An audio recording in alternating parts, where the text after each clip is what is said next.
د الټۍ متعلق یو اهمه مسله ده.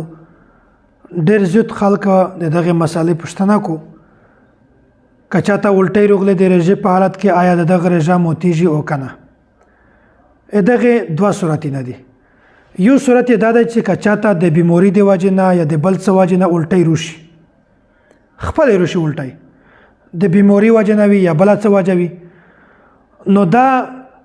که چېرته په ډاکه خوله وي یا په تشه خوله وي، په داسې دوه سره صورتونه کې د دغه انسان رژه نه ماتیږي. که چېرته الټۍ دغه کس ځون ته خپلې راولي، په ستینې باندې ګوته ننبوسي، بیا الټۍ وکړو، نو دا د ده د خپل عمل وجه ده، خپله چار یې ده، نو بیا وکسي چې دغه الټۍ ډاکه خوله دي او که تشه خوله. که چیرې معمولی الټۍ وي په دا باندې رژه نه ماتیږي، او که چیرې په ډاکه خوله الټۍ وکړلې بیا په دغه صورت کې رژه ماتیږي، د رژې قضایي ده، کفاره نشته. که چیرې چا کای که هغه د کای چې کوم اثرات دي کای دی هغه اتفاقا د دغه انسان حلق ته تیر شه، په دا باندې رژه نه ماتیږي. او که چیرې الټۍ کړلې معمولی الټۍ وي هغه د قصدن تیرې کړلې، نو په دغه صورت کې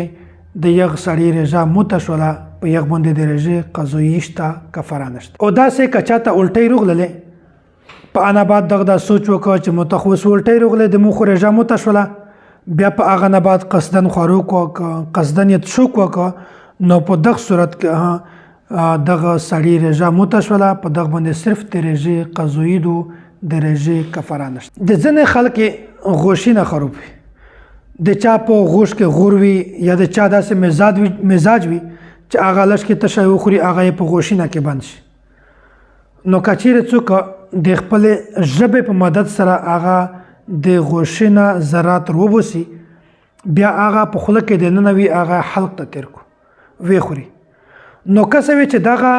چې کومه ټوکړه در ایستلې ده د غوښینه دا څومره ده، که دا د چڼې د دونې نه وړیکې وي بیا خو په دا باندې رژه نه ماتیږي. او که چیرې د یغې برابره وي یا په هغه نه غوټه وي بیا رژه پرې ماتیږي. دوم صورت که چیرې هغه د ژبې په مدد سره د هغه د غوښینه ټوکړه روایستله یا په لرګي باندې روایستله یا په لوس باندې روایستله، بهر ته روایستله، د خولې نه یې بهر ته روایستله، بیا یې خوله ته وچوله،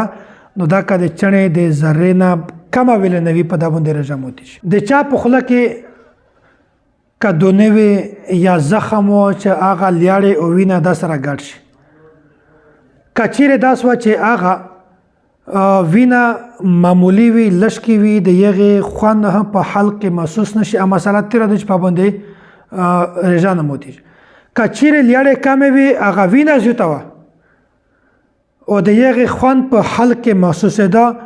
بیا په داسې صورت کې د یغه رژه ماتیږي، په ده باندې صرف د رژې قضایي ده. او داسې که چا په ویره سره خوراک وکړه، وروسته دا سوچ وکړه چې د مخ رژه موته شوله، ویسې قصدن بیا خوراک وکړه، بیا تشوک وکړه، نو په داسې صورت کې د یغ سړي رژه ماتیږي، صرف د رژې قضایي ده، د رژې کفاره نه.